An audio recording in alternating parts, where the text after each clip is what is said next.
각 분야에 이제 8개 업체를 굴렸는데 그러면 네. 이제 그 하나하나 보겠습니다. 네, 시간이 먼저 될 카카오부터 때까지. 예. 네, 보도록 이 하죠. 목표가는 제가 며칠 전에 말씀드렸죠.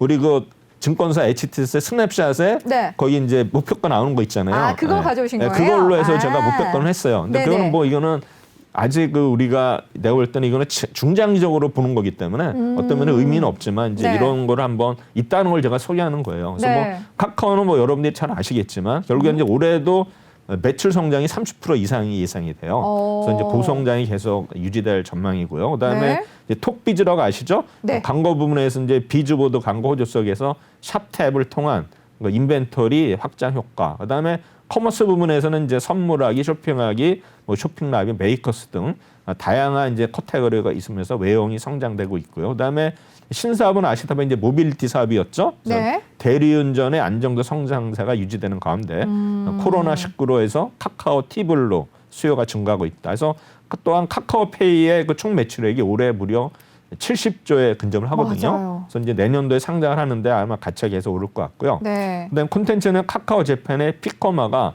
이제 거래 대금이 급증하고 있거든요. 그래서 1등 이제 했잖아요. 예. 그래서 네. 아마 일본뿐이 아니라 다른 해외에도 계속 네. 외형이 성장되지 않을까 해서 이제 수익성이 개선될 거라고 예상이 되고 있고, 그다음에 이제 결국에는 광고, 커머스 등 사업 호조 속에 카카오페이나 카카오뱅크나 카카오페이지가 이제 조만간에 상장이 되거든요. 그렇죠. 상장이 되면서 또 기업 가치가 제고될 수 있다. 그래서 이제 보면 증권사에서 뭐 목표가를 45만 6천 원으로 제시했는데 그건 뭐 두고 봐야 되는 거고요. 그러니까요. 예. 근데 뭐 그 IPO가 되는 순간 카카오가 확 뛸 것 같기는 합니다. 그렇죠. 이제 지분 가치가 있으니까 네, 상장이 그러니까요. 되면서 올라갈 수는 있죠. 미리 네. 잡아야겠네요, 카카오.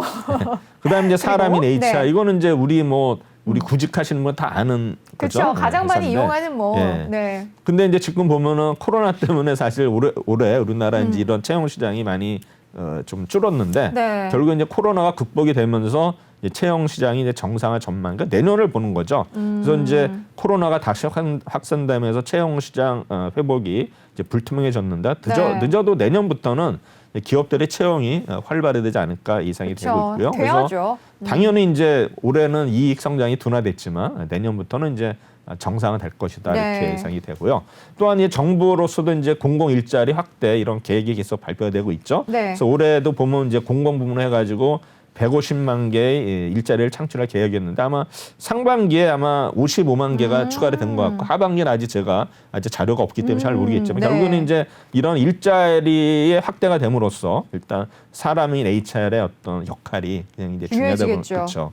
그다음에 이제 12개월 선행표가 12.2거든요. 오. 근데 이제 과거에 어떤 그 봐서는 지금 경쟁 글로벌 취업 포털이 보면 15에서 37배니까 그거보다는 좀 싼 그 그러네, 쌍이기 저평가돼 때문에 있네요. 그래서 아마 글로벌로 봐서는 좀 더 우리가 상승할 수 있는 여력이 있다 해서 제가 사람인 HR 말씀드렸고요. 네. 세 번째는 플리토. 이거는 이제 플리토. 번역 정말 플랫폼인데 네. 근데 여기 이제 얘는 어쨌든 아직은 매수하면 좀 안 되는 거죠. 그렇죠.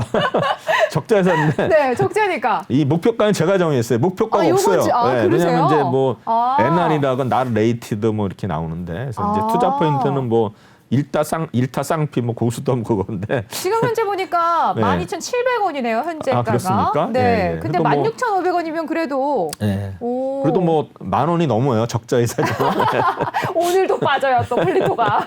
그래서 이거는 이제 웹의 플랫폼 서비스를 통해서 지금 사용하는 국가가 173국에서 20억이 언어에 대해서 서비스를 하고 있어요. 굉장한 거죠. 오. 그다음에 사용자가 무려 1,000만 명이 넘어요. 그래요? 1,230명. 근데 그러니까 왜 아직까지 주목을 못 받았을까요? 지금 이제 수익이 아직 확정이 안 되니까 수익이 안 나니까 적자로 계속 유지가 되니까. 네. 그래서 이제 번역 수요자 공급자를 연결해주는 플랫폼 플리를 통해서 1차 수익이 창출되고 있고요. 각각의 번역 프로젝트가 완료된 동시에 한 쌍의 언어 데이터가 동사에 기속되면서 이제 자료로 이제 데이터로 활용은 될 수 있겠죠. 아. 그다음에 이제 중요한 거는 뭐냐면은 이제 이 회사의 어떤 발전성을 보고서 네. 세계 유수 기업들이 네. 그 러브콜을 보내고 있어요. 그래서 보내고 있어요. 그렇죠. 글로벌 파트너사가 지금 현재 마이크로소프트, 구글, 텐센트, 네이버, 카카오 오, 같은 우리가 대형 다 아는 IT 기업 기업이네요? 그렇죠. 예. 오. 그래서 글로벌 IT 기업들은 자사의 AI 엔진 고도화를 위해 높은 수준의 세분화된 언어 데이터를 필요로 하지만 이를 전문적으로 다루는 회사가 없어요. 오, 거의 없기 때문에. 대단한 성장성 그렇죠. 있는 그러니까 회사네요. 이제 적자 회사에도 불구하고 이제 오. 상장을 시킨 거죠. 네. 그다음에 이제 이 회사는 또 고객이 필요한 맞춤형 데이터를 제공할 수 있는 유일한 상장 회사예요. 오. 그래서 동사가 운영하고 있는 플랫폼을 통해 이미 높은 진입 장벽을 확보했기 때문에 네. 신규 경쟁자가 들어오려면 상당히 시간이 걸리기 때문에 아, 근데 이미 어느 정도 갖춰져 있기 때문에 그쵸, 경쟁사가 예. 와도 잘 그쵸. 버텨내면서 뭐 1위로 계속 치고 나갈 그쵸, 수 있는 거네요. 예, 맞습니다. 아, 지금 그 시총이 굉장히 낮고 그쵸, 그리고 마이너스를 기록하고 있지만 굉장히 저는 마음이 가는 좀 그런 느낌인데요. 그래서 동사는 사업 플랫폼. 모델 특례 상장 1호 기업이거든요. 여기 1호. 1호 기업 아, 또 실질적. 제가 그런 거 좋아하고 약간 리미티드 이런 거 좋아하거든요. 네, 그래서 실적 면에서는 조금 이제 적자인데 네. 향후에는 이제 올해 뭐 거의 BEP가 된다는 얘기도 있고 내년부터는 플러스로 돌아가는 얘기 있는데 더 알려주시지 이런 거는. 그런 거 이제 봐야 알죠. 숫자로 나와봐야 하는 그쵸, 거죠. 맞아요. 그래서 이제 최근에 뭐 엔잡이라든가 파이어족 같은 신조어가 생기면서 네. 여가 시간을 투입해 경제적 이익을 창출하는 사람들이 증가하면서 이제 동시 번역 플랫폼 역시 젊은 세대를 중심으로 맞아요. 빠르게 이거 진짜 너무 확산되고 필요한 있어요. 거예요. 예, 예. 오. 그다음에 이제 상장 첫 해 작년에 상장했거든요. 네, 2019년까지 영업 적자를 기록을 했고 네. 올해는 아마 거의 뭐 BEP 수준 되지 않을까 예측이 되는데 이제 내년에는 흑자 전환이 가능할 것으로 판단이 되고 있습니다. 네. 그래서 보면 이 회사는 이제 제가 좀 자세히 보면은 그 중국 법인을 2010년에 설립을 했고요. 그다음에 2018년 일본 설립. 그래서 해외도 법인이 있네요. 미국, 유럽 설립 추진해가지고 결국 이제 언어를 번역하는 거기 때문에 해외 그 법인이 없을 수가 없겠죠. 그렇죠. 그래서 이제 결국에는 이제 이러한 언어 데이터가 이제 글로벌적으로 수요가 증대하기 때문에 네. 해외 진출을 인해서 어떤 시장 확대되면서 수익성이 개선되지 않을까. 근데 지금 그러네요. 보면 해외 진출해봐야 어떤 면에서는 그 적자겠죠. 일단 기본 투자를 해야 되니까. 근데 그쵸, 이게 이제 열매를 맺기 시작하면은 엄청난 수익이 그러니까 되지 무섭게 않을까. 성장할 수 예. 있는 회사다라는 가능성이 느껴지는 플랫폼까지 네, 네, 짚어봤습니다. 다음 다나와를 또 보실 거죠? 네. 다나입니다. 다나는 이제 목표가 41,000원인데 네. 투자 포인트는 이제 3분기까지 고성장 흐름을 이주기를 했습니다.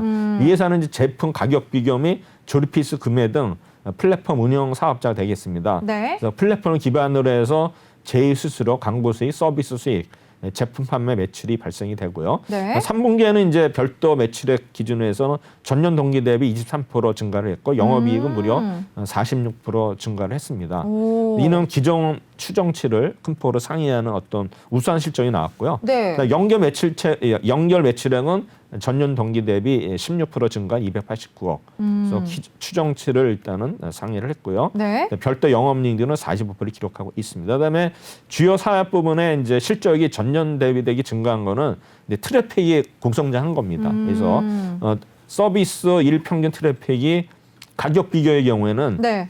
PC의 경우에 19%, 모바일은 무려 40% 증가를 했습니다.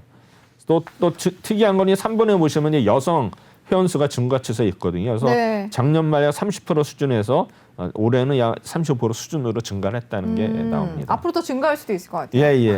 그다음에 4분기에는 이제 쇼핑 성수기거든요. 네. 또 실적이 또 성장이 예상이 되기 때문에 그렇죠. 연말에 또 쇼핑 많이 그래서 뭐 하시고. 어떤 수수료라든가 제품 판매 매출이 증가할 것으로 예상이 됩니다. 네. 결국은 이제 내년에도 이제 온라인 쇼핑 시장이 성장할 것으로 예상이 되고 네. 코로나 확산 추세가 이런 추세를 가속화할 것이라 그래서 일단은 내년에도 네. 일단 좋아지는 그런 회사가 되겠습니다. 네. 그다음에 이제 케어랩스는 이제 의료 관련 이제 플랫폼인데 네. 코로나로 촉발된 이제 언택트 열풍하고 굿당 마스크 스캐너 기능으로 해서 매출이 지금 증가세에 있습니다. 그래서 코로나19 마스크 스캐너이 더해지면서 월 평균 이용자 수가 계속 증가함을 보이고 있고요. 그다음에 굿닥의 시장 점유율이 45%인데 오, 높네요. 경쟁사 유비케어의 똑딱은 35%에서 1위를 달리고 있고 그다음에 네. 여기는 또 이제 바비톡이라고 그 성형 그 플랫폼이 또 있어요. 이거 여성분들은 한 번씩은 다 가입해 본다는. 아, 그렇죠. 네. 그래서 이제 우리나라 대부분의 성형 병원이 이제 강남동, 강남역 근처에 그치, 많이 약간 있는데 몰려있죠. 이제 수도권 및 지방 그 수요자들 경우에도 네. 서울을 방문하지도 않고도 이제 원격 상담 및 이제 진료가 이야. 가는 게 이제 가능이 됐다는 거고요. 네. 그다음에 이제 의사들이 이제 원격 진료를 반대를 하지만 그쵸. 이런 피부과나 성형외과의 경우에는 그래도 좀 다른 업종보다는 그래도 좀 반대가 심하지 않는 걸로 알고 있거든요. 그래서 결국에는 이게 이제 언젠가는 우리나라도 될 텐데 네. 그럴 경우 이제 바비톡에 대한 어떤 성장성은 그러네요. 무궁무진하다 이렇게 생각이 됩니다. 그래서 네. 5월에 가입자 이제 360만 명이 되고요. 네. 그래서 또 해외 설립을 통해서 아마 해외 시장도 이제 진출하면서 그쪽에 해외에 대한 어떤 거 수요도 많이 있을 거로 보고요. 그러니까 해외에서 또 우리나라에서 성형하는 거 되게 좋아하시잖아요. 그렇죠. 그래서 결국에는 이제 원격 의료가 도입이 되거든요. 그게 관건이 네, 될 수 도입에 있겠네요. 대해서 이제 우위를 이제 점할 수도 있다 이렇게 되거든요. 네. 근데 이제 현재 우리나라 원격 병원 수가 140개거든요. 네. 거래하는 게. 그래서 국내 1위 플랫폼이면서 비대면 의료 서비스가 이제 본격적으로 되면은 공급에 있어 어떤 우위를 점할 수 있다 네. 말씀드리고요. 근데 죄송한데 또 저희가 시간이 많이 없어가지고 좀 네. 후루룩 봐야 될 것 같아요. 네. 그다음에 이제 카페24 네. 이거는 이제 인건비가 안정되면서 온라인 쇼핑 지속적 활황이 되는데 이제 목표가가 77,550원인데 이 증권사 레포트 보니까 뭐 영어를 제가 모르는 영어를 썼더라고요. 한국에 숍하면서 쇼피파이 뭐 이렇게 썼는데 이게 뭘까요? 모르겠습니다. 하여튼 뭐 이게 하여튼 어떤 쇼핑 뭐 이런 쪽이니까 그런 것 같기는 하네요. 뭐 그런 오. 이제 영어를 써서 그래서 네. 이거는 이제 비대면 어떤 소비 수혜로 해서 외형 성장이 기대가 된다 이렇게 나오고요. 그래서 어쨌든 쇼핑 수요가 올라가면서 그렇죠. 카페24도 그 수혜를 받을 뭐 것이다. 여러분들이 다 아시는 회사니까 그렇죠. 되고요. 네. 그러니까 이제 한샘이 좀 특이하죠. 이건 이제 재성장 스토리가 이어질 내년. 그래서 올해 그 실적이 좋아졌는데 네. 이런 개선이 어떤 일시적 현상이 아니다. 그래서 거래량이 반등하면서 일시적 B2C 매출이 증가한 것을 생각할 수 있지만 리하우스의 단가 상승, 그다음에 시장 성장으로 인해서 매출액이 약 23% 이상 증가할 것으로 예상이 되고 있습니다. 결국 이제 가격이 오르고 또 수요가 늘어나기 때문에 결국은 P도 늘고 Q도 늘기 때문에 전체적으로 매출이 늘면서 이제 네. 주력 비즈니스가 될 거다. 그래서 내년도에도 결국에는 이제 지속적으로 상승의 예상이 된다 해서 제가 한샘 네. 여러분들이 한번 뭐 리모델링이 계속 요즘 인기니까 그렇죠. 그래서 그거에 대해서 보시면 한샘도 아마 우리가 눈여겨볼 종목으로 보고요. 네. 뭐 증권사들 보면 목표가가 13만 6천 원으로 나와 있더라고요. 네. 그거 보시면 되고요. 네. 마지막으로 마지막. 이제 비즈니스 온인데 네. 투자 포인트는 이제 내년에 이제 그 올해 인수한 그 플래닛 파트너스가 있습니다. 그래서 네. 이걸 대해서 이제 점프를 한다는 얘기인데 이 회사에 대해서 이제 그 빅데이터 프로세스 영역 확대를 기대하고 있거든요. 그래서 우리가 보면 이제 3V라고 볼륨하고 이제 규모, 그다음에 다양성, 그다음에 네. 이제 속도 이제 이런 거에 대해서 이제 영역이 확대될 것 같고요. 그다음에 이제 이 회사는 이제 글로벌 BI 플래닛 파트너스가 이제 태블러의 공식 리셀러 업체거든요. 그래서 국내 유일의 이제 골드 파트너사인데 네. 또 연말정산 솔루션도 가지고 있어요. 그래서 결국은 태블러는 빅데이터 시각화에 강점을 가지고 있다. 그래서 올해 이제 매출액이나 이런 게 굉장히 성장이 될 거로 얘기하고요. 결국은 네. 이제 빅데이터 솔루션 턴어라운드가 올해 이제 지속이 되고 내년에는 이제 돼야게 해다. 그래서 우리가 비즈니스 온도 이제 관심 있게 봐야 되면서 지금까지 이제 플랫폼 기업 우리 여러분들이 아까 몰랐던 플리토라든가 네. 해서 8개 업체를 소개를 했는데 네. 가인의 주가 흐름은 이제 당장 이거를 반영되긴 그렇고 어느 정도 성장성이라든가 실적이 매치가 되면서 네. 아마 장기적으로 오르지 않을까 이렇게 예상입니다. 알겠습니다.